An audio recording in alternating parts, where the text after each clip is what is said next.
Good evening. I would like to welcome you to the February 28th, 2023 meeting of the City Plan Commission. Before we begin, we'll outline the procedure that we will follow for our public hearing. As each agenda item is called, the applicant or his or her representatives and persons for the request will be allowed to speak. Then persons against the request will be allowed to speak.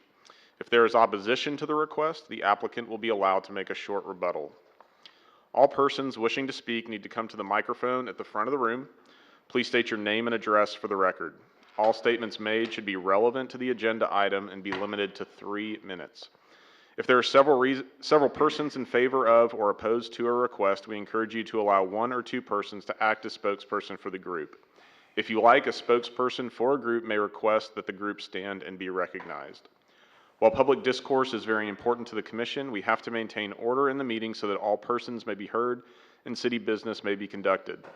If so directed by me, the Sergeant at Arms shall remove from this meeting any person while addressing the Commission or while attending the Commission meeting making personal, impertinent, or slanderous remarks, who becomes boisterous, or making unauthorized remarks from the audience, stomping of feet, whistles, yells, or similar demonstrations.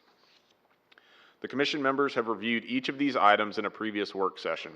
The recommendations we make tonight to the City Council will be based on the work session and the information provided by staff, as well as any additional information presented tonight. After completing the hearing on each item, the Commission will consider action on the item. The action taken tonight on these items will be in the form of a recommendation to the City Council. The City Council will also conduct a hearing on these items, which will be held on Tuesday, March 21st, 2023 in the Bosque Theater of the Waco Convention Center, 100 Washington Avenue. The record and recommendation of the Plan Commission and new testimony will be considered by the Council at that time. The first item on our agenda is approval of the minutes of our January 24th, 2023 work session and business meetings and January 24th, 2023 work session and business meetings. Are there any changes or additions? Seeing none, they stand approved as written. The first item on our agenda are our subdivision plats. What is the recommendation of city staff? Mr. Chair, members of the Commission, this is a public hearing on the final plat and construction plans of the Floyd Casey addition. Staff has reviewed the plat and is recommending approval with conditions on this. Thank you. We'll open our public hearing on this item. Are the applicants or his or her representative here to speak tonight?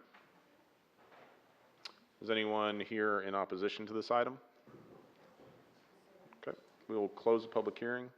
We have a recommendation of approval with conditions for the final plat and construction plans of the Floyd Casey addition.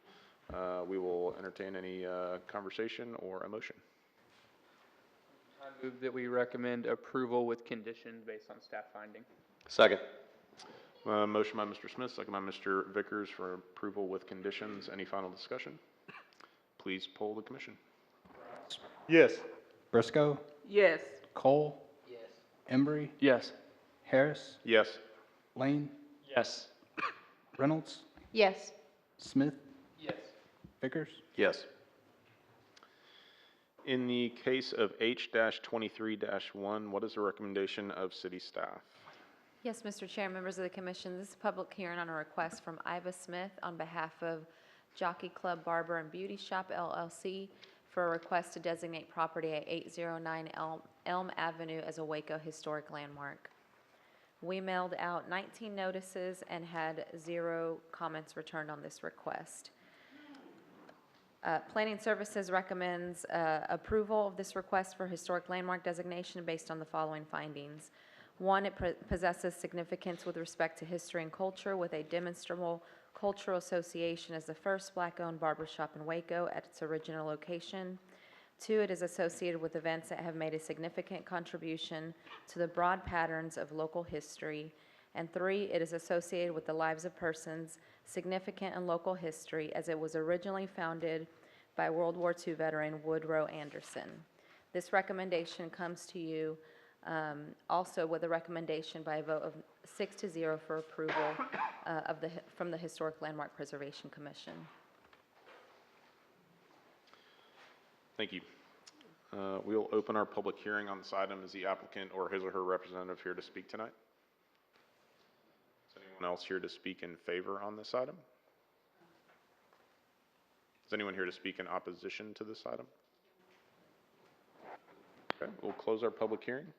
We have a recommendation of approval from city staff. Unless there's discussion, we will entertain a motion. And commission, I make a motion to approve based on staff findings. A motion by Ms. Briscoe, second by Ms. Reynolds. Any final discussion? Please poll the commission. Rouse, Yes. Briscoe, Yes. Cole, Yes. Embry. Harris, Yes. Lane. Reynolds, Yes. Smith, Yes. Vickers. Yes. In the case of Z-22-75, what is the recommendation of city staff? Yes, Mr. Chair, members of the commission, this is a public hearing on a request from Arbelio Vela and Ana Gonzalez Lara for property at 1803 Avondale Avenue to rezone from R1B to O3. We mailed out 41 notices and had one comment returned opposed to this request. And this request was continued by Plan Commission at the January meeting. Planning Services recommends disapproval of this request to change the zoning from R1B to O3 based on the following findings. One, R1B zoning is the only zoning designation for the single-family Coates Addition, which includes Avondale, Seneca, and Algonquin Avenues. Two, the existing R1B zoning is more compatible with the existing single-family use on the property than the proposed O3 zoning. And three, the property is oriented towards Avondale Avenue, which is classified as a local street and has limited access to Trice Avenue and North 18th Street, which is not conducive for office or limited commercial development. Thank you. Our public hearing remains open on this item. Is the applicant or his or her representative here to speak tonight? State your name and address and any comments you have for the commission.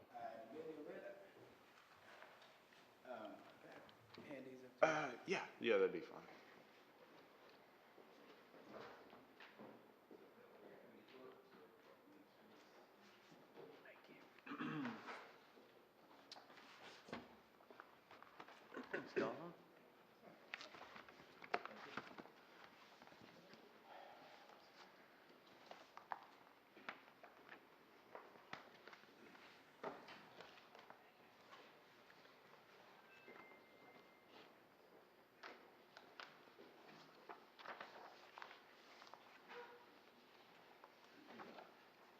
So, the last time we discussed as far as the parking situation as one of the concerns. So, if you can see in there, there's A, B, C parking options. So the C option, so just so you can understand where the information came from. So Gonzalez Concrete Construction, the following page after that, the gentleman there is also an uncle to my wife, and he has an engineer that works for him, and they went and looked at the property and said it is feasible to put that parking space there, and it'll have an in and out. Now, when I first came here, I was, just like y'all said, the entrance and exit has to be on Avondale. Traffic control said 18th Street is not plausible. So, with that being said, I spoke with everybody in the neighborhood off the street, off of Avondale Street. I went, got signatures, had approval from, I think there's probably about 20 signature pages on there from right next to the property, even across the street on 18th Street. I had, comments that that'll be great. They'll be able to come in, because, the plan is to turn it into a nail salon. And also, as far as the traffic itself, the traffic's gonna be controlled because my wife, she works off appointments, and it's appointment-based. And as far as our sales in regards to products, because it's nails, there's not that many manicurists here in Waco that we're gonna be selling that many amount of sales per day. So we have about 2 sales max. And that's just a bonus in regards to the side of my wife being a manicurist.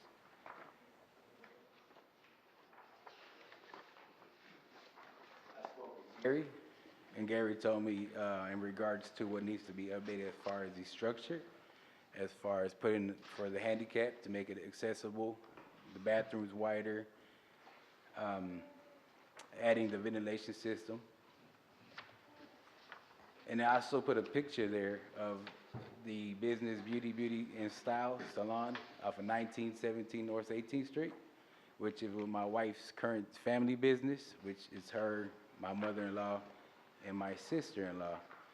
And there used to be a chiropractic practice there. There was a chiropractor there, and they were able to update it to what was needed to make it a beauty salon. So the understanding of how to upgrade a building to a beauty salon is there, as far as we have the knowledge to do that, and it's possible on this property. What's the cross street of that other business? 19th and, Though Christ in between Oh, it's Olympic 19. Restaurant and Lee furniture business. okay, okay.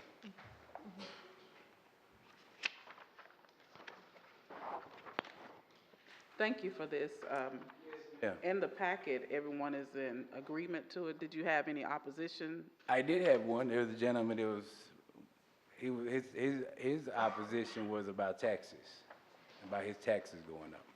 Now, he didn't sign no paper, he didn't fill out anything, and I even asked him if he could sign it to put opposing, just so I could have that. Other than that, everybody else has been there for 20 to 30 years. A lot of them, they're like, yeah, I can take my grandmother, we can walk down there. And this is a Hispanic neighborhood. So, you know, to have a Hispanic business, you know, it would be a great opportunity. Has this documentation been provided to the city staff before today? No, sir, I brought it tonight. Okay. So, you know, with my job, I'm really busy. I work 8 to 5 for the state, and, you know, my time is very tight. And today, last night, my daughter had a fever, so I'm dealing with that as well. So there's always something I'm juggling. Understand. Mr. Vela, thank you so much for providing this to us. Now, it was our understanding, based on our work session, that city staff was still trying to engage with you to see if there was something that y'all could work out, because they're currently recommending disapproval. And they have expressed to us that they would be willing to continue this for another month so that you'd be able, we weren't sure if you're gonna show up tonight or not. And obviously you brought this stuff, so I think I would be in favor of continuing again so you can get this to them and try and engage with them. Just know to do it before the next meeting. I know you're busy, but you got all this good stuff together. Yes, sir. And I think there's probably, I don't know, I don't wanna speak for the city, but I would encourage you to engage with them now that you have these mock-ups. Would you be opposed to us continuing this for another month before making a vote? No, sir. Okay. And I would add, so like the first time I came here, you know, didn't really know exactly what was entailed in this conversation here, or in this meeting.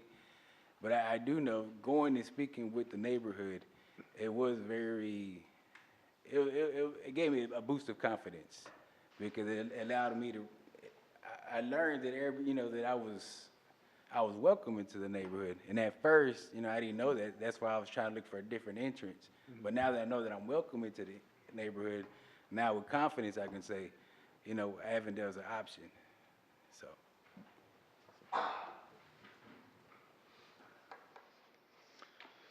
Any additional questions for the applicant? All right. Thank you, sir. Thank you. Awesome.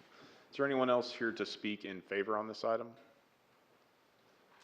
Is there anyone here to speak in opposition to this item? All right, we will keep our public hearing open in case we decide to go with the continuance here. Open it up for discussion or a motion.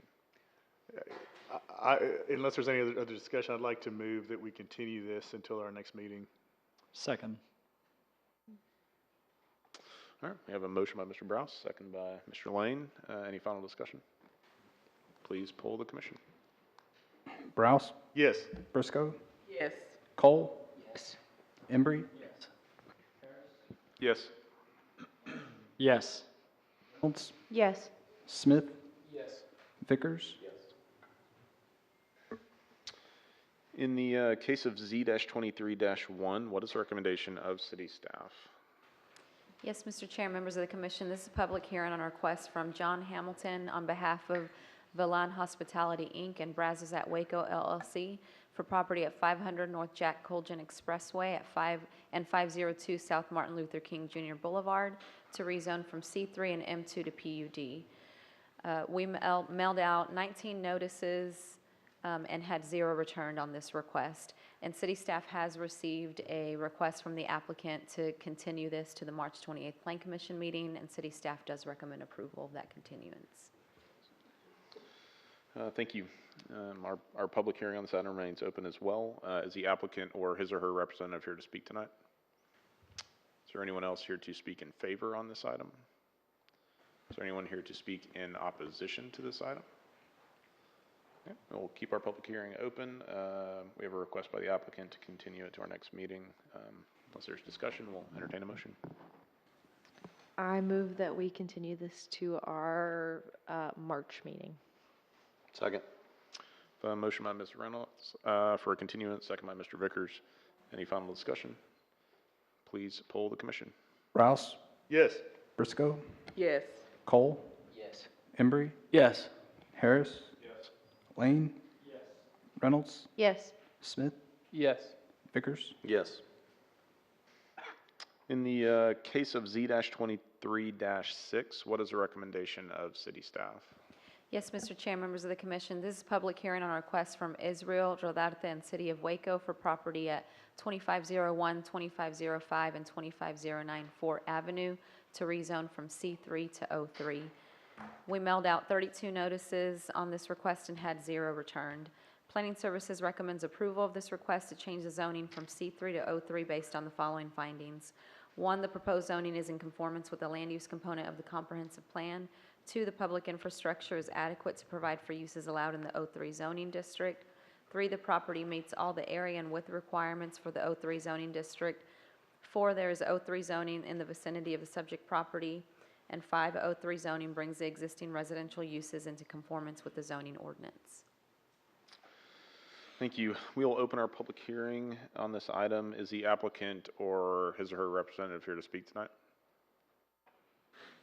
Is there anyone else here to speak in favor on this item? Is there anyone here to speak in opposition to this item?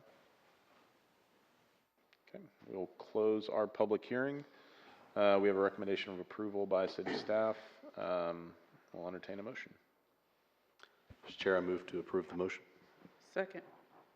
The motion by Mr. Vickers, second by Ms. Briscoe. Any final discussion? Please poll the commission. Rouse, Yes. Briscoe, Cole, Embry, Yes. Harris, Lane, Yes. Reynolds, Yes. Smith, Yes. Vickers, Yes. In the case of Annex-23-1, what is the recommendation of city staff? Mr. Chair, members of the commission, this is a public hearing on a request from WBW Single Land Investment LLC, Series 104, for voluntary annexing of territory, designating the comprehensive plan land use designation for said territory as urban residential, designating R1B Single Family Residential District zoning for said territory, and extending the boundary limits of said city to include the territory described as a tract of land containing approximately 58.90 acres, more or less situated in the B, B, and C Railroad Company Survey, abstract number 157 in McLennan County, Texas, being called part of a called 194.05 acre tracts of land described in a deed to WBW, Single Family Investment LLC, Series 104, recorded in document number 2019-02303, official public records of McLennan County, Texas, and being a part of the Warren Road and further located within Waco's extraterritorial jurisdiction. We did mail out 14 notices and had 0 returned on that. Staff does recommend approval of the voluntary annexation, land use designation, and zoning for the property. Thank you. We'll open our public hearing. Is the applicant or his or her representative here to speak tonight? Is there anyone else here to speak in favor on this item? Is there anyone here to speak in opposition on this item? We'll close our public hearing. We have a motion, or a recommendation, excuse me, of approval by city staff, and we'll entertain a motion. I move that we approve based on staff findings. Second. A motion by Ms. Reynolds, second by Mr. Browse. Any final discussions? Please poll the commission. Browse, Yes. Briscoe, Yes. Cole, Yes. Embry, Yes. Harris, Yes. Lane, Yes. Reynolds, Smith, Vickers. In the case of Annex-23-2, what is the recommendation of city staff? Yes, sir, Mr. Chair, members of the commission, this is a public hearing on request from Gross RE LLC for voluntary annexing of territory designated in the comprehensive plan. Land use designation for said territory is industrial, designated M2 light industrial district zoning for said territory, and extending the boundary limits of said territory to include the territory described as approximately 19.14 acres of territory described as Lot 3, Block 2 of the Texas Central South Edition, as recorded by plat number 2001-03-1566 in the official public records of McLennan County, Texas, and being and located at 2031 Exchange Parkway and further described within Waco's extraterritorial jurisdiction. We did mail out 5 notices on this one and had 0 comments returned. Staff does recommend approval of the annexation, land use designation, and zoning. Thank you. We'll open our public hearing on this item. Is the applicant or his or her representative here to speak tonight? Is anyone else here to speak in favor on this item? Is anyone else, or is anyone here to speak in opposition to this item? Okay, we'll close our public hearing. We have a recommendation of approval by city staff, and we will entertain a motion. I move to approve based on the staff findings. Second. We have a motion by Mr. Lane, second by Mr. Vickers. Any final discussion for approval? Please poll the commission. Browse, Yes. Briscoe, Yes. Cole, Embry, Harris, Yes. Lane, Reynolds, Smith, Vickers. Yes. In our last agenda item for tonight, in the ordinance amendment, what is the recommendation of city staff? Yes, sir, Mr. Chair, members of the commission, this is a public hearing to consider an ordinance amendment in Chapter 28 zoning of the Code of Ordinances for the city of Waco, Texas, for the purpose of amending the boundaries of the Brazos River Corridor District Overlay and making changes related to lighting in residential areas, lot coverage, and landscaping requirements. A little bit of background on the overlay. The Brazos River Corridor District was created in 1986 for the purpose of providing standards that ensure the development of the Brazos River Corridor as a center for quality recreation, convention, tourism, housing, and office facilities. The standards are designed to protect the special environmental character of the corridor and to promote continued private and public investment, preserve the distinctive character and natural beauty of the Brazos River Corridor, and to maintain its charm and atmosphere. The Cameron Park Neighborhood Association requested revisions to the Brazos River Corridor District to allow the standards to extend to the areas surrounding the Cameron Park. Also to enhance development standards designed to provide more compatible development with Cameron Park and the corridor. The overview of the proposed revisions expands the district boundaries to include all the Cameron Park neighborhood associations and properties along 19th Street and 18th Street adjacent to McLennan County Community College. Adds clarification of when regulations apply. Regulations only apply to new development or substantial renovations to existing development. Remove single-family residential exemptions for lighting in certain sections of the landscaping ordinance. Adds requirements for lighting to be shielded downward to limit light pollution. Adds additional maximum impervious requirements within 200 feet of Cameron Park and both rivers adjacent to Cameron Park. Adds a requirement for tree planting and landscaping section for residential properties. It applies to both commercial and residential when properties develop. The requirement is 30 inches per acre, which is roughly one tree per lot. Adds a tree preservation credit for preservation of significant trees, and then adds definition of significant trees, caliper inches, and substantial renovation. And then finally adds an exception to prohibited use section to allow serving of food and beverages directly to customers in motor vehicles along North 18th Street and North 19th Street. We did mail out 1,347 notices on this request, 593 of them being within the current boundaries of the overlay, and those are the green areas on that map. Another 589 for property owners within the proposed expanded area, and that's the brown and orange area on the map. And then another 165 for property owners within 200 feet of the proposed expanded area, and that's just outside that expanded area. We did receive 15 comments back, 4 in favor, 2 oppose, 7 with questions or comments, and then 2 with no comment. And then it looks like we have several people that want to speak on this as well tonight. All right, before we open our public hearing, I'll just note, because I know most likely all of you are here to speak tonight. Just as we have on our previous agenda items, we will take those who would like to speak in favor of the item first, and we'll have them come down to the microphone here, state name and address, and then once we've concluded that batch of people, we'll allow those who are either in opposition or perhaps even just questions there. I think there's also a lot of questions about what is in this proposed change, and so because of that, just a reminder that we really need those who are at the podium to be the ones who are speaking, so that we can make sure that all points of clarification are heard. So if you're in the audience, we just would reiterate, please wait until your time at the podium to make any questions. We will make sure that everybody has the time that they need to determine what they need to determine for tonight. So with that being said, we'll open our public hearing. Those who would like to speak in favor of the item, please come down, state your name and address, and any comments you have for the commission.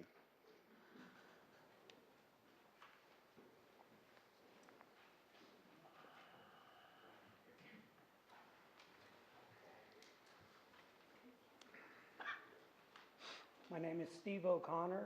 I live at 419 Mount Lookout. I own 4 acres of property within the near region of Cameron Park.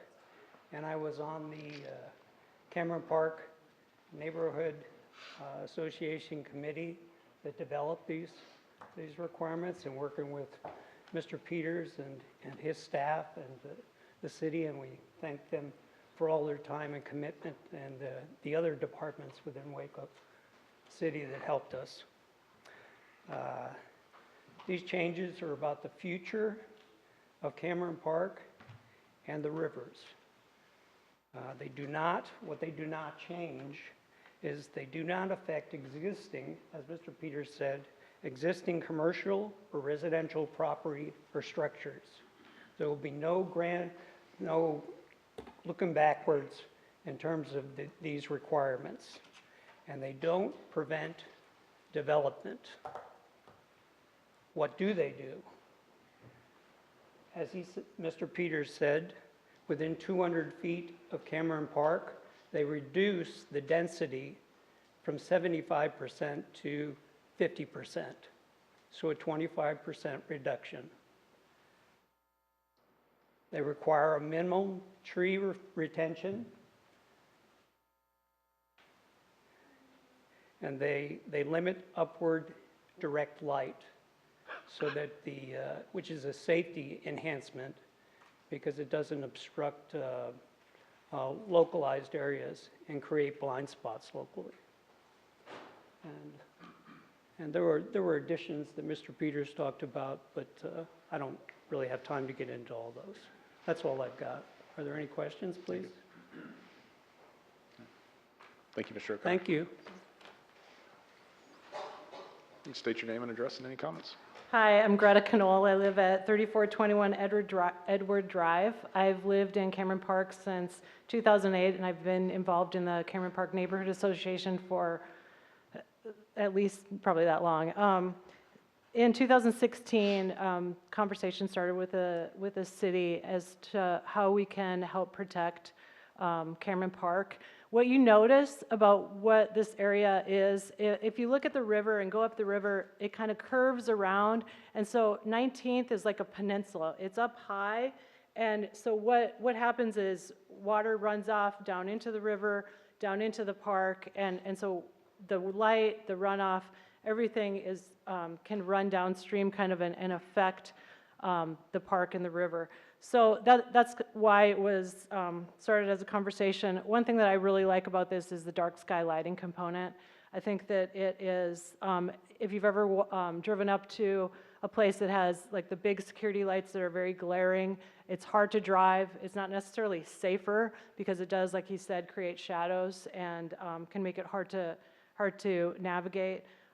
It also can affect wildlife, and we have a bird migration that moves through the river in Cameron Park. It affects people's sleep. I've lived there for a long time, and I've noticed that the city is getting brighter and brighter. So it's just a way that the light is directed downward, that we're not wasting light, we're being efficient with the light, we're being safe with the light, and we're protecting the park. That's it. Thank you. Any questions? Thank you, ma'am. State your name and any comments you have. Yep, my name is Janine McMeans. I live at 3413 Edward Drive. I'm the president of the Cameron Park Neighborhood Association. We noticed that half of the homes were included in the what we call BRCO, BRCO, and then part of the neighborhood wasn't. And so we thought it was incongruent that we didn't have everybody under the same type of overlay. So when the Neighborhood Association took a vote, they said, yes, we would want to be included with whatever's going on the east side is also going on the west side. So when we met with Clint, which was such great conversations over the past 3 years, he was the one that advised us on exactly where the boundaries would go. We brought that to the neighborhood, and they were so excited about the possibilities of it becoming more of a park zone. We love what the city is doing in creating these zones, whether it's the river corridor or the athletics, hotels, restaurants. And really, when you come into the city, there's different points of entry. And we noticed that 19th Street is a point of entry from the airport or around Lake Shore. And so it made sense that this area of Waco was unique in the way that it is more tree dense. MCC has done a fantastic job of creating and maintaining that density. And so coming up 19th Street, to have a sense of vision to it, that it also kind of goes with that whole area, which is unique to the Brazos River. And so we decided to create more of a park zone to extend that corridor over to the 19th Street so that if there is any type of new commercial development, it was just going to have more of a vision to it that, that was kind of what the city was doing, that when you come into Waco, you are seeing different components of what Waco is. And it's a beautiful area that has its own vibe to it, if you want to call it that, and is a habitat and blah, blah, blah. You're going to hear more behind me. But really, we are excited about that. The neighborhood is excited about that. The neighbors that we spoke to that attended the meetings, that actually came to them on a regular basis, supported that it would be included. And so I just wanted to let you know what the 600 representation from the association was feeling.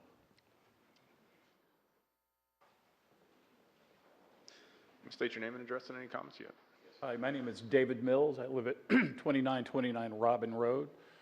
My house is actually currently in the BRCO, but just barely. And it makes every bit of sense that the entire neighborhood now become encompassed in the overlay.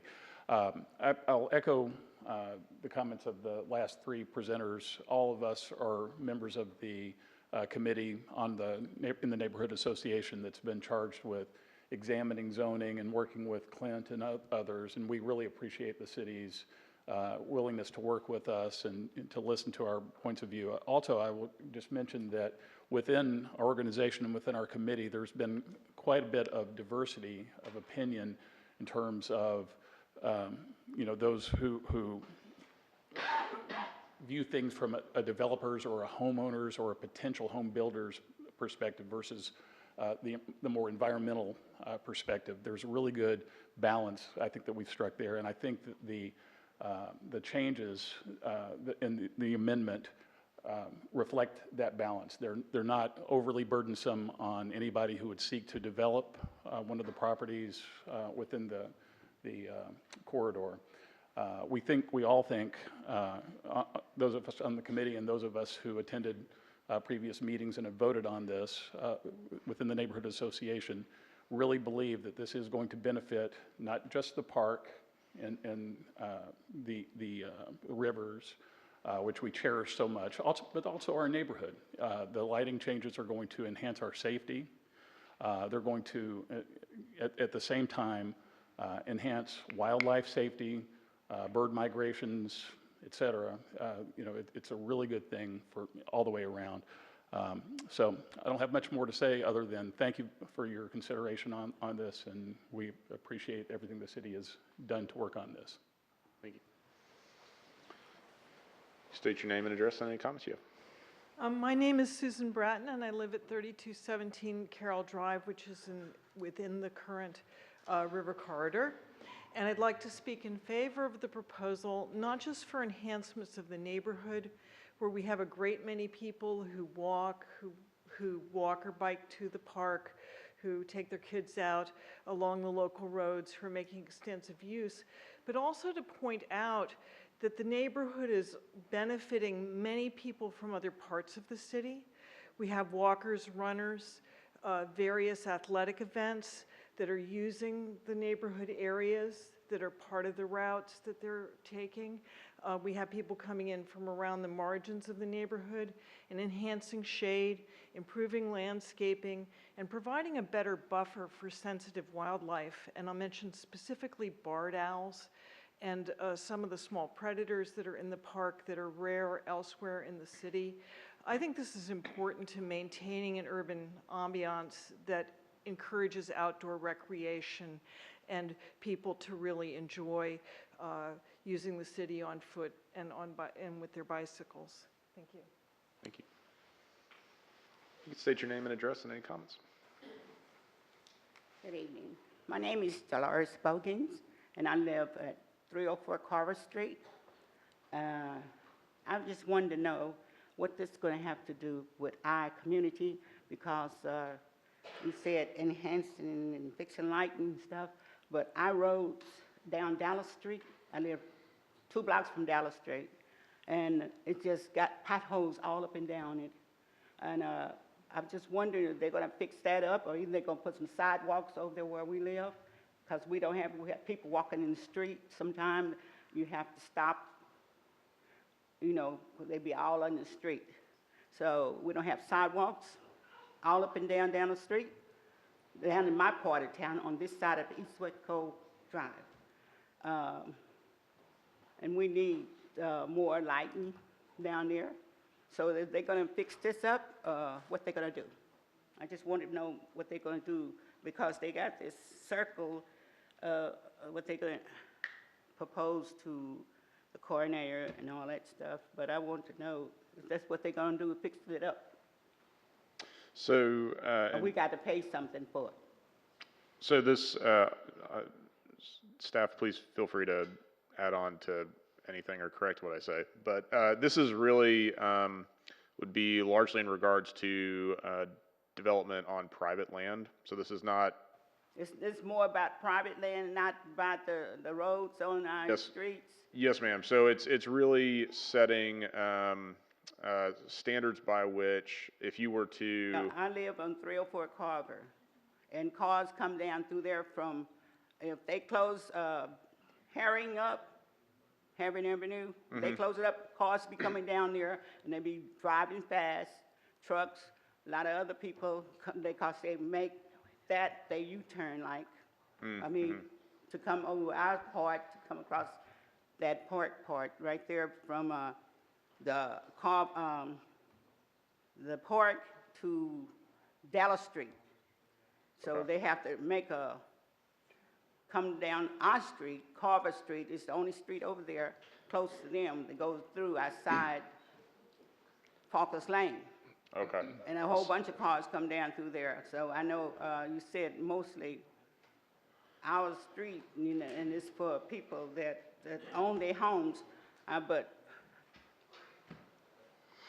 I mean, you know, we have children and they come through there real fast. But I was just thinking that since we're here, I was going to tell you about the potholes on Dallas Street, that in the sidewalks, we don't have sidewalks and on Falkers Lane or Dallas Street. And they supposed to be I thought they was putting them down for the people, but they're not doing it. Unfortunately, I can't speak to that. That's not really what this commission does. I appreciate you making that. So what are we supposed to be doing? So, yeah, so this is in regards, and feel free to jump in if you'd like, but would be if setting sort of criteria for how new development or substantial renovations to. What do you mean by new development? New development, Lightning? I'm sorry? What you mean by lightning and stuff, putting most lights? Well, if somebody were to develop let's say a vacant lot, if someone were to build a new home on a vacant lot, it would set criteria for what type of lighting, what type of landscaping, what measure of that lot has to remain permeable versus developed upon. So it's basically, it's not necessarily dictating a change to anything as it exists today. Not changing anything. Correct. It would just be for future substantial renovations. And there's within the amendments, there's a ratio calculator that kicks in that basically tells you X dollar amount is what. So is our taxes going up? It would not directly impact your taxes, no. Well, let me say this. I really didn't know what this means. It does not speak to the taxes. That is not what we are dealing with here today. I didn't know what it meant about this because I've been over there since 1970. And that's the reason I'm asking, because I don't understand. And then people are always writing me and asking me about selling my house and all that stuff, which we have the apartments on this side of me and the parts in the back of me, and I don't know why they want to buy my house so much. I think they're just mailing those to everybody. I got one today. So, I just want to make sure this wasn't nothing that I had to do.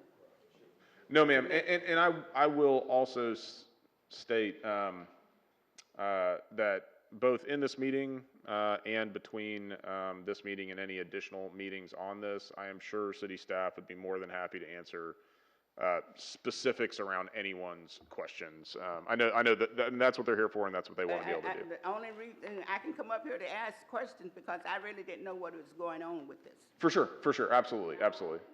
Yep, absolutely. Okay. No, thank you for coming up. I just wanted to let you know that any additional questions maybe that you think of, later this week or something like that, staff would be more than happy to help. Thank you. And Mr. Chair, we'll make sure that we get the information on the potholes to our streets department so they can fix those up for. Excellent.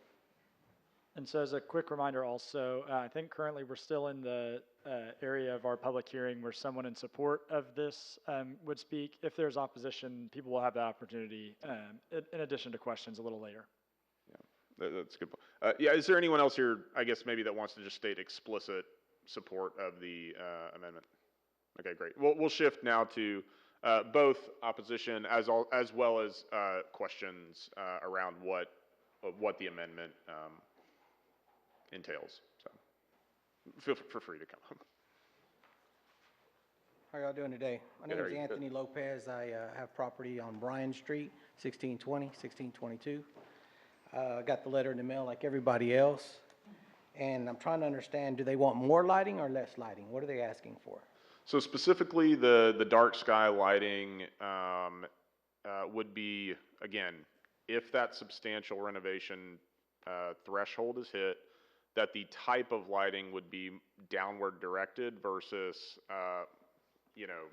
So they want light that shines down, not that penetrates through wherever? Is that what they're asking for? Specifically up into the sky. Okay, so they don't want light in the sky. Okay, thank you.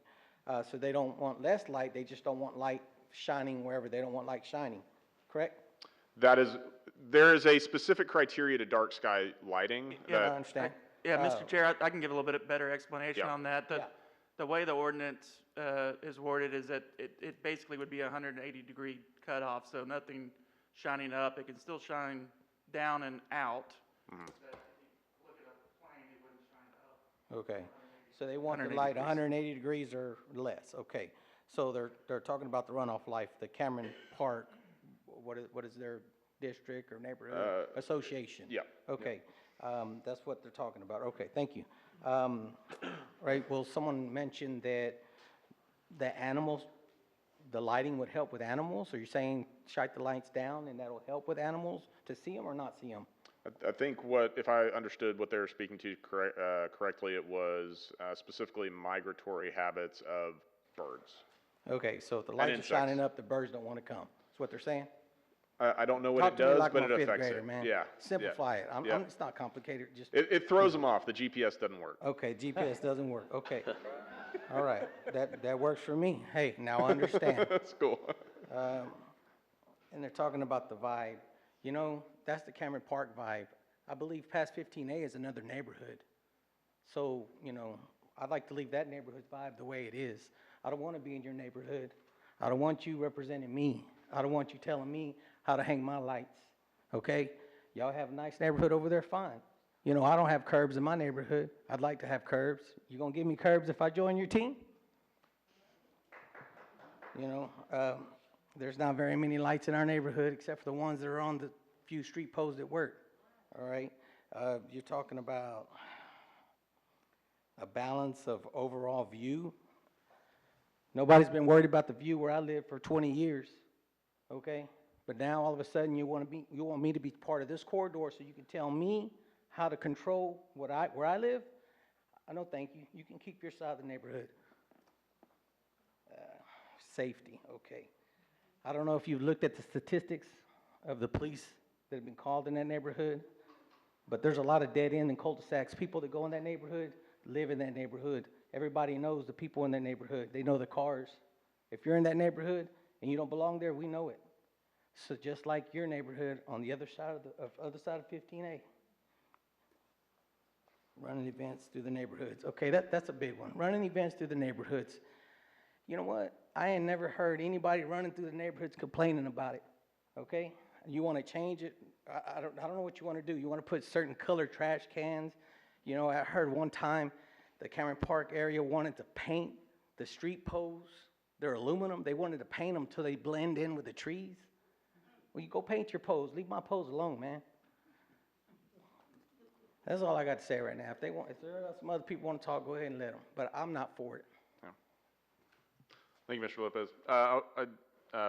If we can make sure to address our comments to the commission and not to the audience on both sides of things. We just want to make sure that we can have a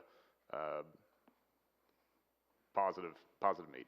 So, if you can state your name and address, and we'll any comments you have. My name is Henry Carter, and I live at 436 Rice Avenue. I've lived there since 1950, when I was 10 years old, and almost 11. And I've lived in Dallas and California twice, and then I'm back here. But it's so important to these people who want us to keep our neighborhood as it is. This gentleman who just spoke the truth. Nothing but the truth. And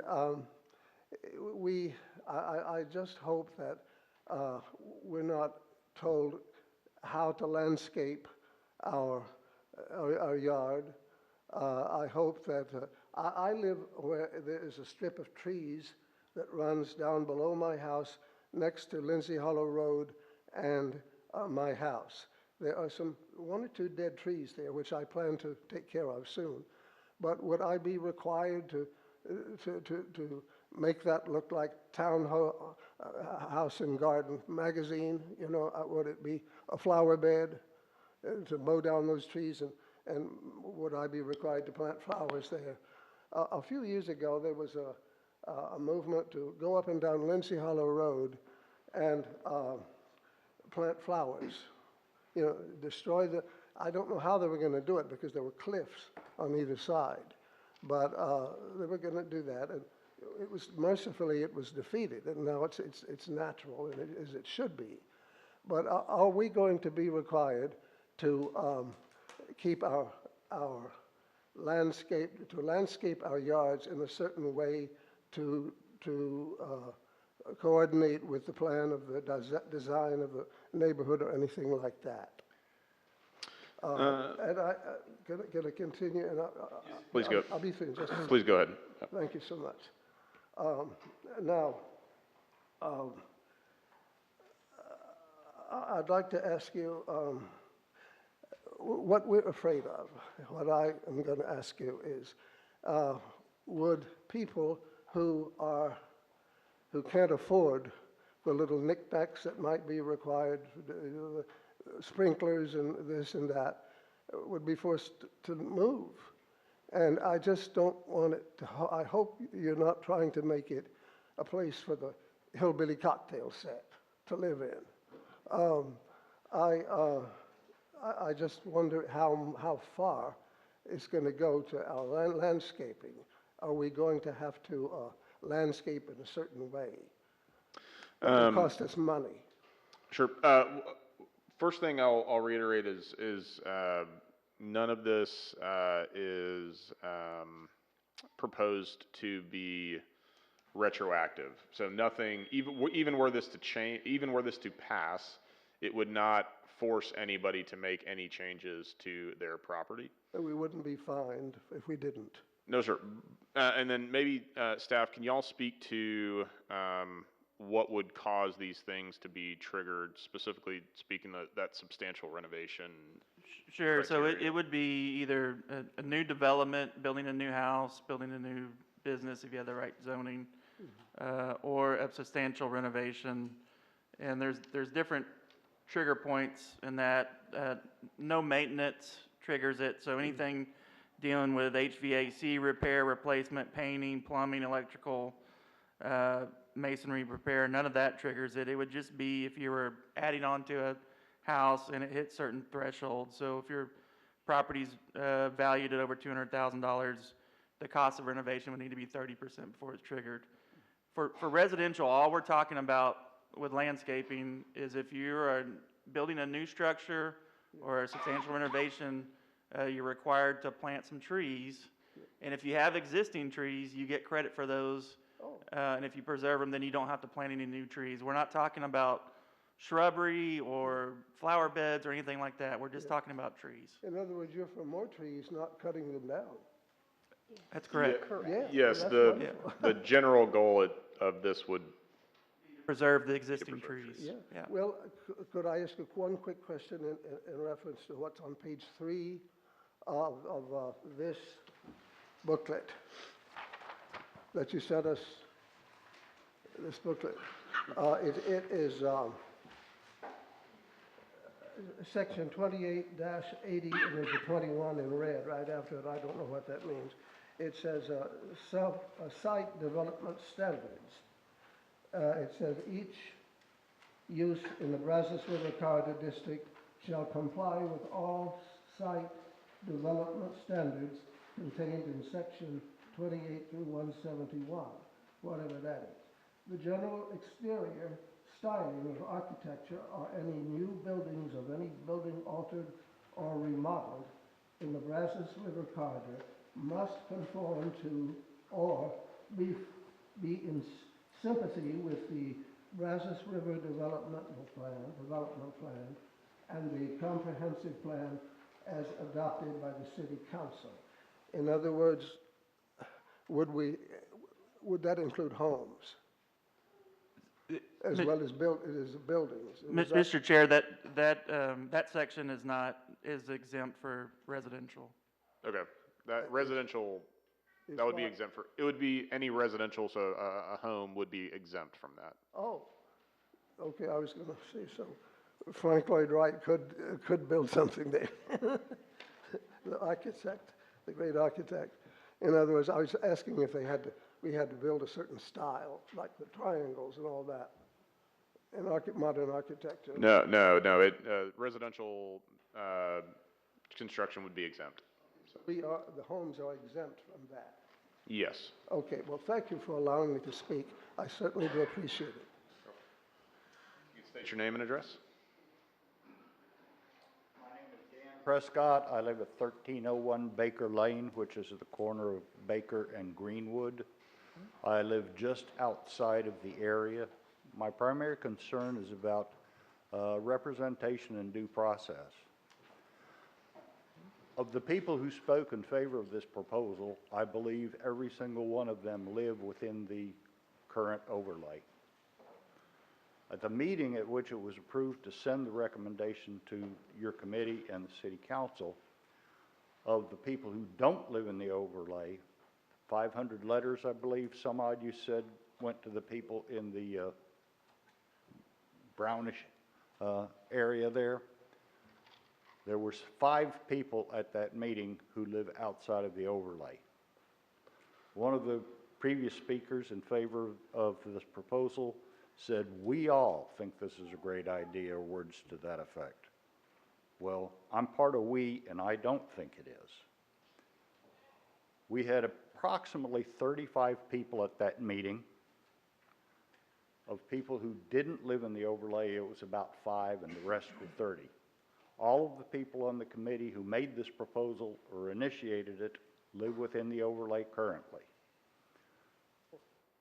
I'm very concerned that the vast majority of the people, the 500 letters you sent out to the people who live in that goldish area, the first they heard about it was Monday of last week, maybe Tuesday. That's when my letter arrived. I knew about it because I'm closer to Cameron Park residential area. I participate in their meetings from time to time, and I know many of the people on the committee. But the vast majority of the people who will be affected by this, that's the people who are not currently in the overlay, but will become affected by the overlay, had little or no notice, don't know what's going on, will have things imposed on them, and if not to them currently, perhaps on the people they sell to, which will limit their marketability. It will have, in my opinion, many beneficial aspects and many adverse aspects. If it's a great idea, the birds that get baffled by the lights, do they only fly over the gold area? What about all the way down to Gurley? If it's great to extend the overlay from the river by an extra quarter mile, do so all the way down both sides of the river. Don't just isolate it to one struggling neighborhood. The further you go to the southwest, the more they're struggling. They don't need these restrictions. They don't need these changes. They don't need this confusion. Thank you. Thank you. If you wouldn't mind, if we could stick to new speakers, just. I feel like I should be able to respond. That's fine, and there will be an opportunity for that, but we're going to wait till we get through through this round of speakers. Yes, ma'am. If you could state your name and address and any comments you have. Hello, my name is Ruth Jackson, and I live at 1408 McCloney Street. I've lived there since 1980. I am already in the Brazos corridor, and I'm not here to speak for or against. When I got my letter, my antennas went up because my questions immediately start coming to mind of how will it impact us as homeowners. And I believe that most of my questions have been answered. I think that, to be sure and clarify, Mr. Peters, the homeowners will not be affected by this. Because some of the things that I was questioning was, like the gentleman referred to earlier about the site standards, development standards, and also about, limiting things you can and can't do on your property. That was why I submitted my card and wanted to come up and ask those questions. Yes, ma'am, that is correct, so all existing property, none of the standards would apply unless it's either new construction or substantial renovation. And then in the ordinance, there a lot of the requirements residential are exempt from. Really, the ones that now apply to residential properties are the ones we talked about with the lighting standards and then the tree planting standards. But again, those only apply for new development or development going under substantial renovation. Okay. And also, I was concerned about whether there would be some kind of barrier set up, which we certainly are not in favor of, to kind of block our property from the river and access to the river. That was a concern. Yeah. And my home is one of 4. My backyard is on Martin Luther King. My house is on McCloney. So that was a big concern. We certainly don't want to be blocked from the river by any types of barriers that might be planned now or in the future. There's no plans to do that, no ma'am. Okay. I think my questions have all been answered. Thank you. Thank you. If you could state your name and address and any comments. My name is John Dollins. I live at 2501 North Martin Luther King Boulevard. I live on the east side, approximately a mile down off of Herring Avenue. It's the only home that sits on the east side of the river in the corridor, which is bounded by Dallas Street. And I guess my question is there going to be allowed on the east side of the river going up J.J. Fluellen all the way up to where the canal that takes the water off the Interstate I-35 and through some of the Belmead area, is that going to be kept in the corridor for the future, or is it going to be taken out so it can be developed in the future? Mr. Chair, there's no plans to change any other of the boundaries of the corridor except what's being proposed tonight. Okay, because the home that is there, since it's the only one that's been on the right-hand side of the road there since 1993, and I know that the Brazos River Corridor was introduced in '96, and so I'm just wondering if they were going to intend to allow building on that side of the river of any kind in the near future. Would you like to speak to that? Sure, yeah. The Brazos River Corridor does not prohibit development or building in the corridor. It just has additional standards on how to develop that we've discussed tonight. So it allows development to occur. There's been plenty of development up and down the corridor since it started. So it's not prohibiting. There are some prohibited uses. Most of them are heavy industrial uses or heavy commercial uses, but residential uses, office, the commercial uses you see up and down MLK and University Parks are all permitted and can develop under the current standards.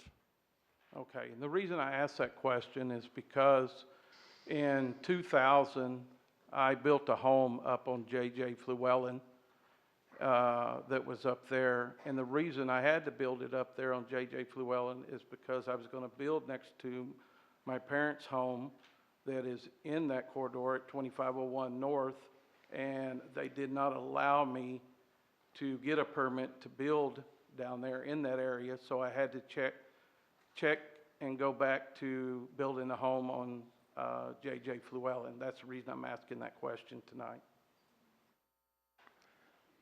I'm not sure of the specific reasons for that, but it might have been issue with floodplains or other development requirements. But residential is a permitted use and can be built in the Brazos River Corridor. Okay.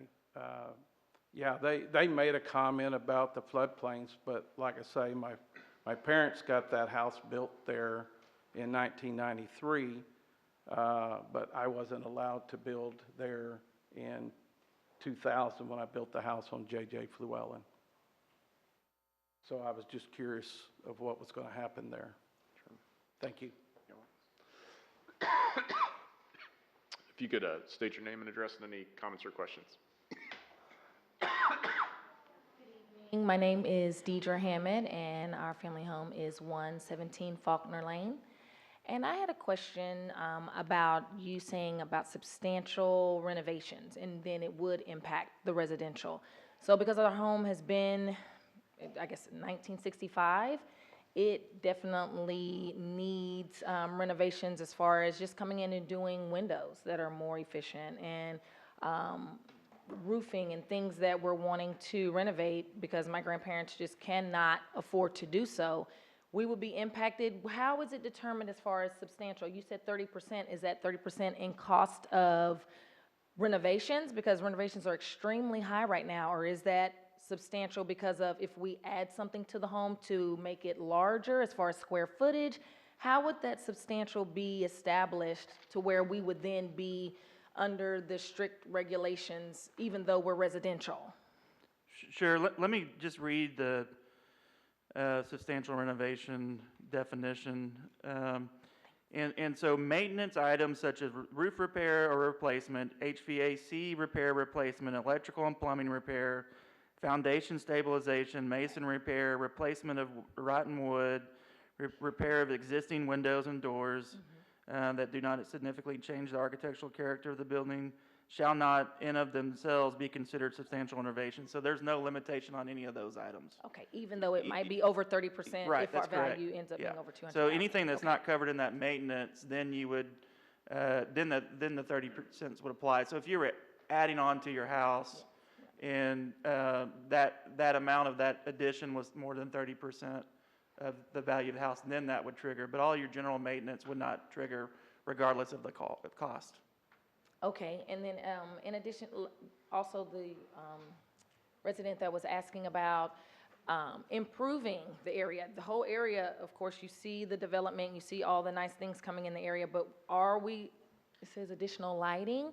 Is that gonna be along MLK? Are they gonna add more street lights where it is brighter and then, even though the residents are not adding that to their property, the entire green section, will that receive more lighting, I guess is what I'm asking? Or the potholes and the things that are being increased in the city, in that area, will that impact everyone? And not, or is it literally just gonna be that Cameron area? So to be clear, the amendment and the rules regarding the overlay only affect lighting and things on private property. It's not going to affect any sort of street lights or any conditions of public streets or anything like that. Yeah, I would just add, potholes, if you have a pothole, you can submit that to the city and our streets department will get out and fix them.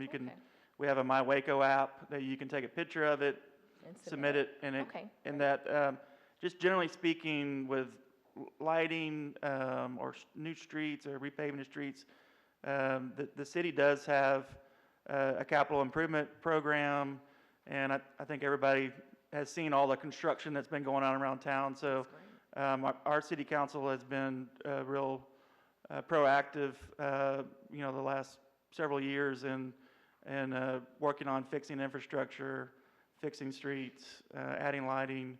And so those are things that are happening, but this is completely separate. Okay. These are really dealing with development standards more than capital improvements for public infrastructure. Clint, I would like to ask for a point of clarification on what does and doesn't apply as substantial renovation. And so in that list of items that doesn't apply to substantial renovation, it says the repair of existing windows and doors, but it doesn't, does that contemplate the entire replacement of windows and doors? Yes, that would include replacement. Okay. Yeah. Thank you Does that very answer your much. questions? Yes, thank you. Thank you. Yeah, if you could state your name and address and any questions or comments. Yes, my name is Lorena Palacios, and our lot is 1220 Reuter. And I do have a question about the items of secondary construction that is listed on section 28-812.3, where there is a listing that says that there should be no privacy fencing constructed of wood, fencing boards. So it seems like if you were to, we have an empty lot, and we did want to fence that up. We live on the yellowish area, the proposed area. I'm assuming that we can't just set up any sort of fence so that the lot is protected in the moment. We would have to put a fence around it that is wood of a certain material, and we don't have the funds right now to place, I guess, a nice wooden fence. So, and I also see that carports, storage sheds, and outbuildings shall use the same construction of materials as the main building they serve, since this is a lot and there's nothing on there right now. In the future, we did plan to build something on there, but I'm assuming that this would affect current residents, and this would affect people that are gonna build something on their lot. So I just want to make sure I get that cleared up for the folks that are out here that already own their homes or they already have a home on the lot. Does this apply to them as well? Or does this apply to just new construction as well? Sure.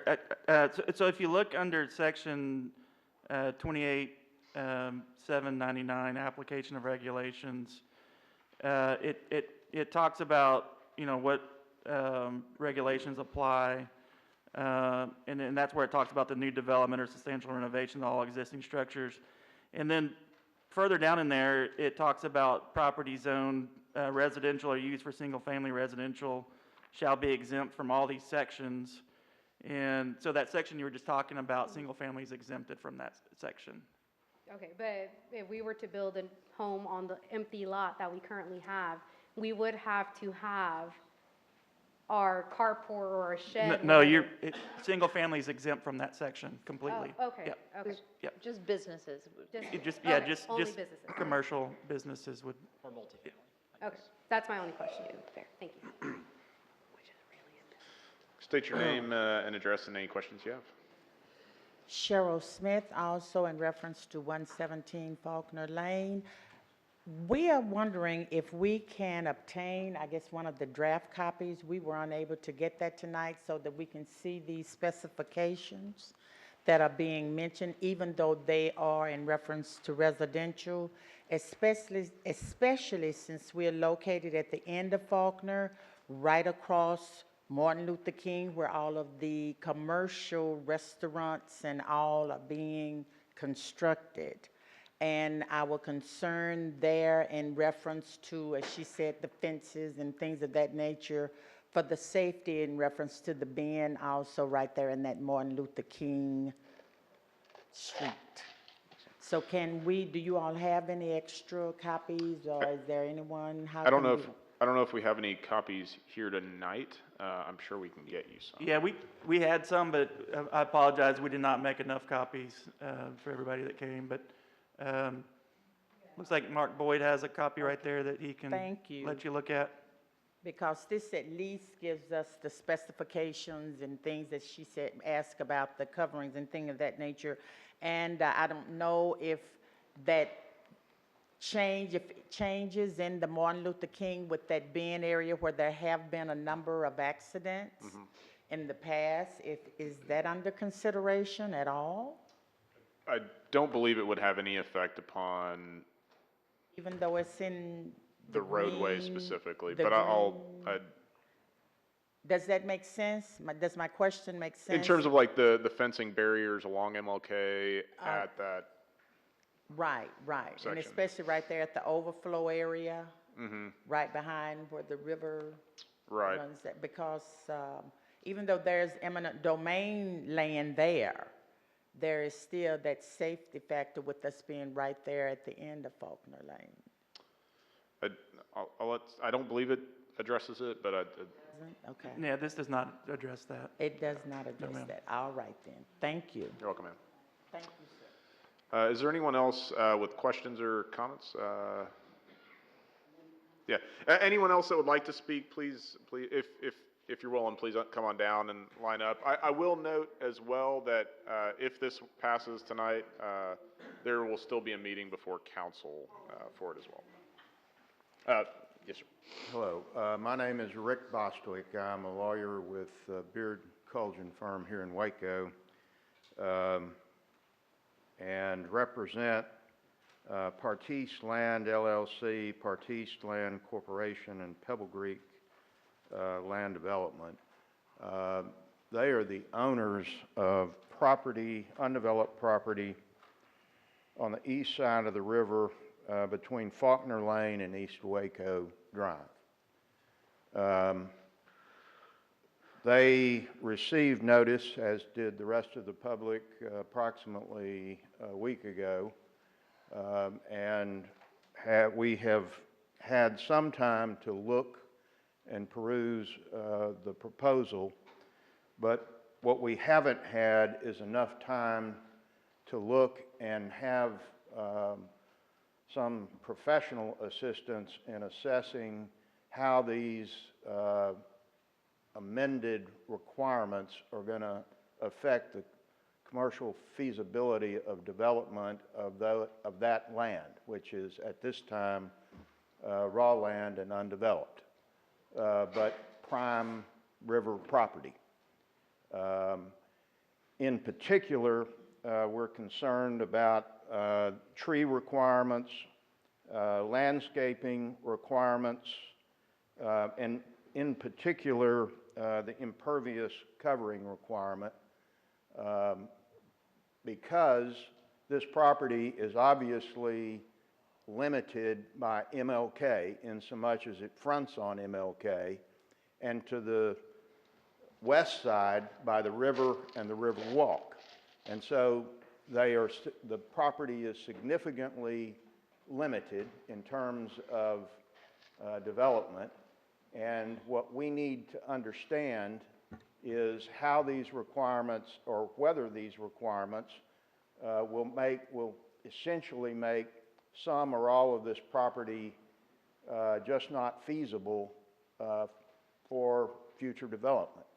And what we would ask, just so we can better understand the consequences of these, is a brief continuance, 30 to 60 days, so that we can get professional assistance to assess these additional requirements and determine how that will affect the capacity to develop it in a commercially feasible manner.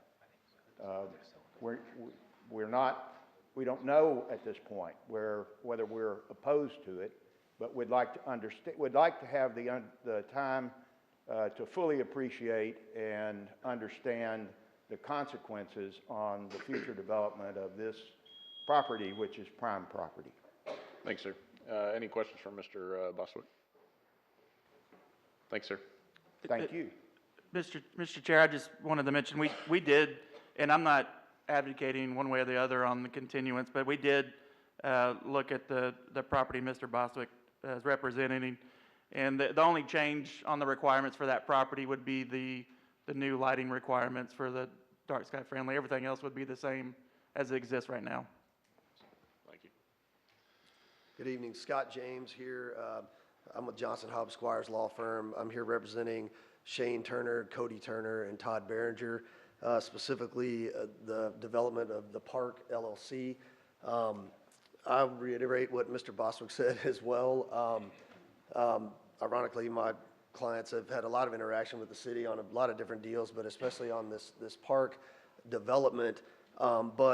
But this staff recommendation of approval, we also just received the notice like all these other folks last week. And so, you know, there's a lot of moving parts in these developments. My clients it's estimated over 150 lots.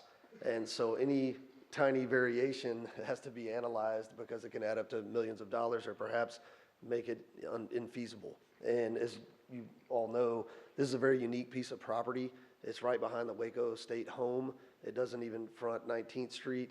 You know, all the things that my clients have done in this community as far as development have been excellent, in my opinion. They have no problem with the specific, you know, requirements that are currently in the Brazos River corridor. Their concern, though, is these developments take many years. You know, you don't just overnight build a subdivision. Builders, you know, are going to be buying these lots. My clients may build some homes as well. What happens next? You know, you get brought into this overlay, and then 2 years from now, they decide to make more restrictions, and you're in.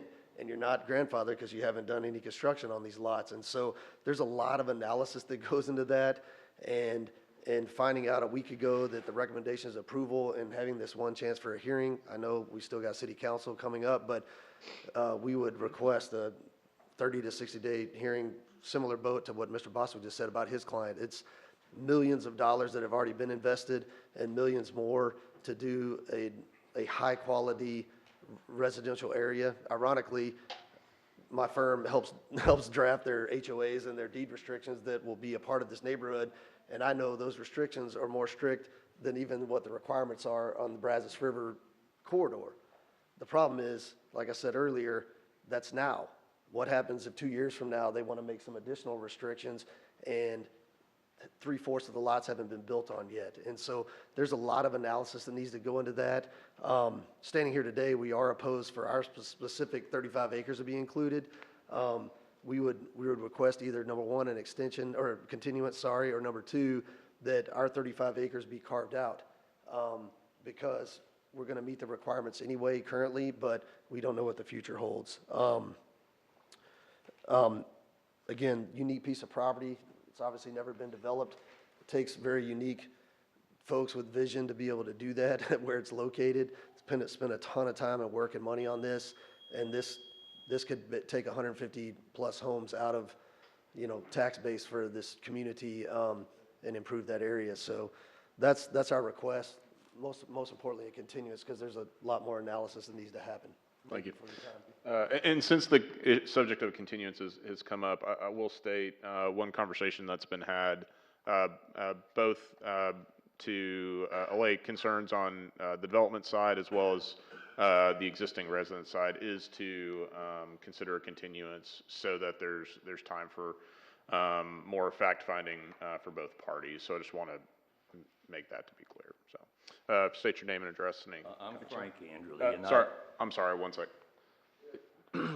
Clint, did you say that his 35 acres was in this inclusion, the annex part to be included? It's in the proposed expansion area. It's in the yellow one. Well, the yellow one. I'm sorry, go ahead, sir. Go ahead. I'm Frank Anderly, and I own the Pogue houses on Edgewood. I live at 520 Edgewood. I've been here before with the matters with the houses in Cameron Park over there next to the Center for Youth. I noticed this takes in the Center for Youth, and it also takes in a majority part of the Methodist home.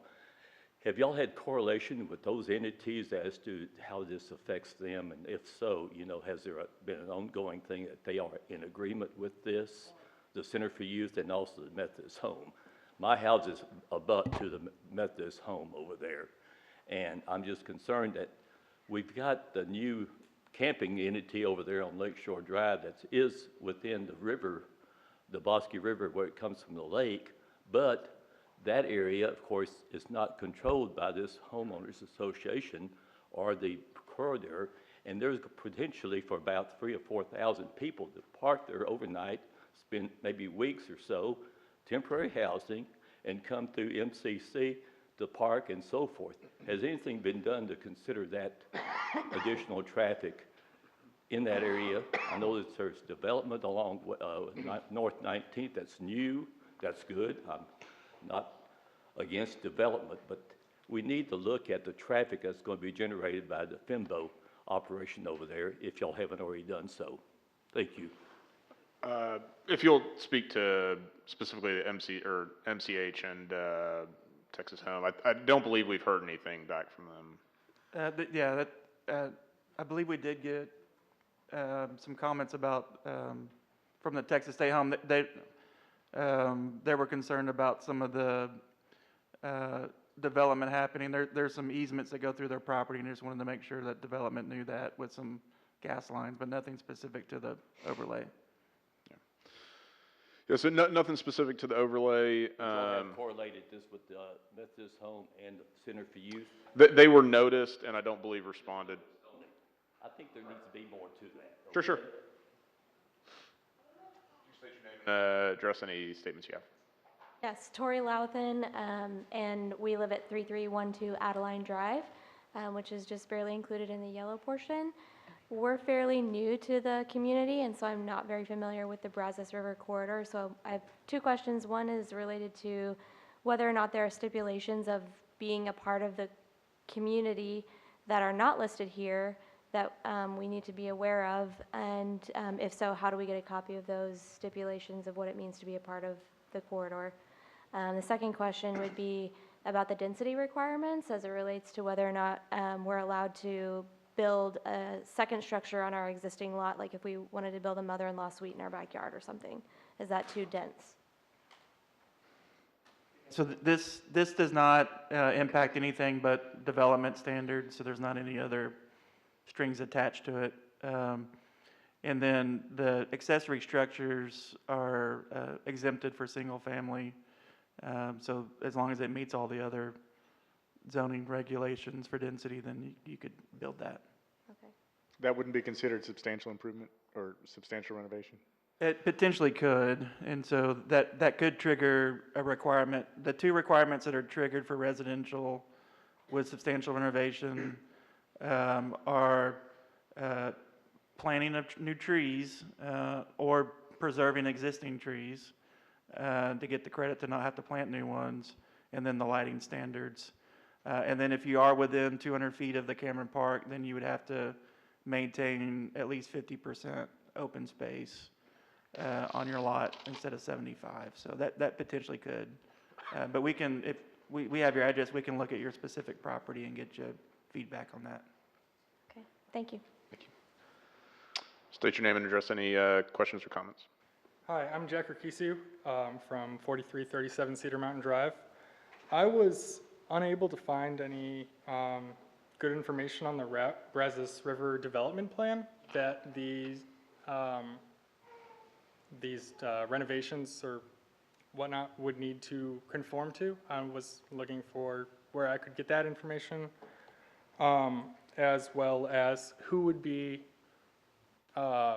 determining whether those renovations are in line with the Brazos River Development Plan. I was also wanting to know why this, or how we can be more involved in our community so we don't learn 1 week before a council meeting that something like this is taking place. And over what sort of time period, or how are these renovations determined? As you know, if I did 15% renovation and then 6 months later did like another 15% renovation, then did one more, would that be bad over the course of like a year and a half, or how is that kind of determined? Sure. Clint, do you want to speak to that? I think it'd be the totality of that renovation over time, so. Would that be based off permits pulled or? Yeah. Okay. So, yeah, I guess it would be job specific. Is that a fair way of saying that? That's correct. Okay. Yeah, I mean, again, because it's not cumulative, I guess. Yeah, cumulative. In any of those things we talked about with general maintenance, do not trigger any of those requirements. In terms of, I'll take in reverse order what I recall of your questions. In terms of involvement, you should be a part of a neighborhood association, and so attending meetings, membership there. Council member, each council district and council member can appoint members to join boards and commissions such as this, and you can be involved in that way. And then there's innumerable opportunities within the city, really to just plug into passion projects that you have. So neighborhood association is the best way to get plugged in with subjects such as these. You had other questions, and I don't recall what they were. I think location of the requirements and then the plan. Do we have the plan on the website? I know the proposed ordinance documents are on our website, or we can get you a copy. And then the Brazos River Corridor plan document should be on our website. If not, we'll get it put on there. Mr. Chair, can I add that I think the president of the neighborhood association, I think that's her, right? Can you wait? That's her. You might grab her. I am Cedar Ridge. Yeah, and we spoke with Cedar Ridge, and I'll talk about that in a minute. Sounds great. Okay, thank you so much. Thanks so much. If you could state your name, address, and any comments you have. Hello, my name is Joseph Salinas, and up until like last week, I've got this letter in, so I wasn't really aware of all these amendments or changes that were being made. You know, I live at 264 Elmwood Drive. My property is on 4th and Jefferson, and I have property on East 4th Street as well. We really don't have any much lighting, but I am thinking about putting some houses on the corner of 4th and Jefferson. I do understand the trees, birds fly, migrate, that tastes good, you know? So I guess what I'm really concerned about is when these letters are mailed out, if you're not paying attention, you don't know what all the requirements or the amendments, changes that are coming your way. So it's kind of unfair, I think, just to mail a letter, say, hey, show up, and half the people here have all the documentation for what is being proposed, and the other half don't. So we just, you know, maybe mail everything together instead of, hey, you go search here and find this. You're sending it out anyway. Send out the amendments or the changes that you're proposing to begin with. That way nobody's blindsided by what is being proposed. It's just a little bit unfair, I think. And that's pretty much all I have to say about it. Thank you. Thank you. Go. Anyone else that has not spoken? All right, just to keep it so that we have, everyone essentially gets one chance to speak, but I do want to allow neighborhood associations, since y'all are essentially the sponsors, I suppose, of the bill, or of the amendment. Y'all can make a rebuttal statement, so. Hey, so it's not really a rebuttal, just a little bit Yeah. of history. We've been 6 years in the talking, and we took the city's advice, and we actually became a neighborhood association. Like you said, what do you do? And we became an organized association, registered with the state, blah, blah, blah. The city has done an amazing job of hearing from neighbors through that type of association. So bravo in that way. 3 years, we've been working on this beautiful vision of really what's going on the east side, bringing it to the west side. That's really what the vision was. We've been working with Clint probably over 6 years. I mean, poor guy, the emails that he gets from us. Every single concern and question from everyone out here that has been spoken this evening, we've had the exact same concerns, This committee that's worked, we've been diligent of being in conversations with city planning, and anyone in our neighborhood could be on that committee. We have had monthly meetings for the past 3 years, and the invitation was always extended to any homeowner in our association. We also did meet with Cedar Ridge Association to kind of loop them in. So we've done our due diligence to make sure that it is broad. It is not one set of homes. I did speak with Methodist Home, Allie Allison. Someone had said, have you talked? We've gone around, we've gone door to door, we've knocked on doors, we've talked with everybody in our association to make sure they know they're part of this neighborhood. And they're excited actually about the Brico, but I can't speak for them. But I did want them to make sure they knew. We've had signage that goes all the way out to 19th Street, letting people know about our meetings every first Tuesday of the month at 6 p.m. It's never been about an us and them on this side of this street or whatever. It's gone all the way to where our association lines are. We have included anyone in discussions. We have, for some people, even talked to them in their front yards. Great neighborly discussions. Any fears and questions about lighting, it's basically whatever you see on the walkway on the river is the same lighting that we're just wanting to bring on the west side. That's all it is. It's not anything different than what the city's already done. We've worked with Keep Waco Beautiful. We've had picnics, neighborhood cleanups, blah, blah, blah. So we've been actually probably one of the most active associations in the city because we have not looked at street lines or anything like that. We've just gone out and cleaned it up, put out discussions, make sure that the neighbors know what's going on, and even knocked on doors. We do not want it to be perceived as some exclusive home of 10 people or something. It has been open to everyone for the last 3 years. Thank you. All right.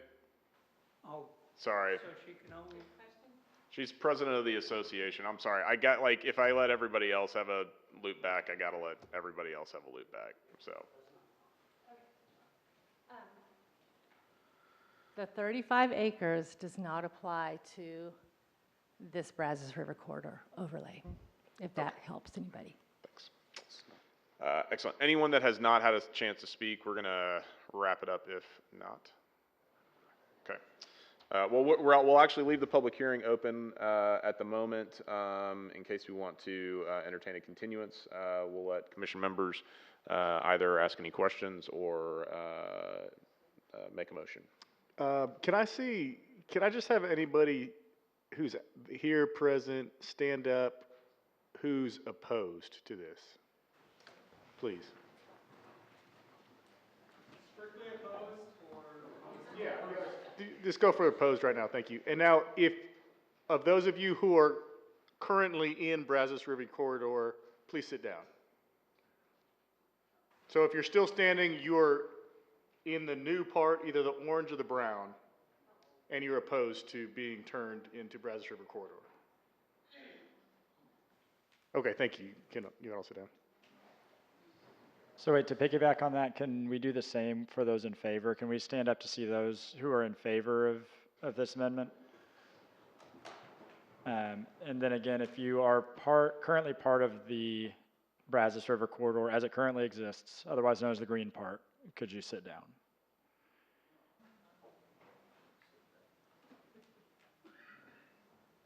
So for, y'all already live in Brazos River Corridor, correct? So if you're currently part of the corridor and in favor, then you would say.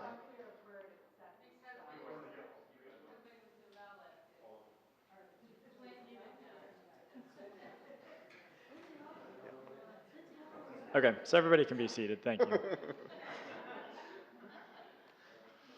All right. So I guess what I would say as far as to kick off our discussion is that it sounds like this process has been going on a long time, that the discussion has been going on for anywhere between 3 and 6 years, depending on who you hear from. However, many learned about this in the last 10 to 14 days. And so if you know where to look, sure, it's been going on for a long time, but some people, due to a variety of circumstances, don't necessarily know where to look or have the opportunity to look. And what's been going on for 3 to 6 years, I think could go on for another 30 days. And so for that reason, my recommendation would be to continue this until our March meeting, and I would make a motion for that. Second. All right, we have a motion for continuance by Mr. Lane, second by Mr. Browse. Mr. Chair, can I just add something to that? I would just say, if the reason for the continuance is to allow some more time, maybe to have another kind of public input meeting or public discussion to answer questions, I would recommend that we continue it for 2 months, just because of the spring break coming up in March and a lot of people gonna be out of town and just coordinating all that. As y'all seen with some other cases, that 1 month might not be enough time. Okay, so I think that's a good idea. I'd like to withdraw my previous motion and make a new motion to continue it until our April meeting. I'll second that motion. We have a motion by Mr. Lane, second by Mr. Browse for a continuance until our April meeting. Before we make a motion, in the interim, as public meetings will be planned, what will be the best way for folks to find out about that? Sure, I think we've written down all the addresses and contact information. If you didn't speak and want to be contacted by for any additional public meetings, if you could, maybe we could do a sign-in sheet in the back or leave your contact information. I think probably the best way to do that is for the neighborhood association to host some sort of open house, general information meeting, at one of their March or April meetings before the Plan Commission meeting. All right. Sounds great. Chairman. Yes. As a question for the city, just to also propose some different options, is it an option for them to extend the BRC zone by a number of incremental blocks without having to take in the entire neighborhood association, if that's more amenable to both parties? Sure, yeah, because anything that would I guess what you're saying is decrease the amount of the expansion, basically, right? From what I heard at night, it sounds like the people that either already live in there or live within a few blocks of the park are predominantly in favor, and folks that live more than a few blocks away from the park are predominantly opposed, so maybe there's a middle ground that doesn't go all the way to 18th that could make. Yes, that could be done under the current case. We just can't extend it any further, but we can also always reduce what's being proposed with this request. Just a reminder, motion that we have, that we will vote on is for continuance until the April meeting. Any final comments? Please poll the commission. Yes. Briscoe, Yes. Cole, Yes. Embry. Yes. Harris. Yes. Lane, Yes. Reynolds, Yes. Smith, Yes. Vickers. Yes. All right. Thank you all for attending. Thank you all for the discussion, and we will adjourn our meeting.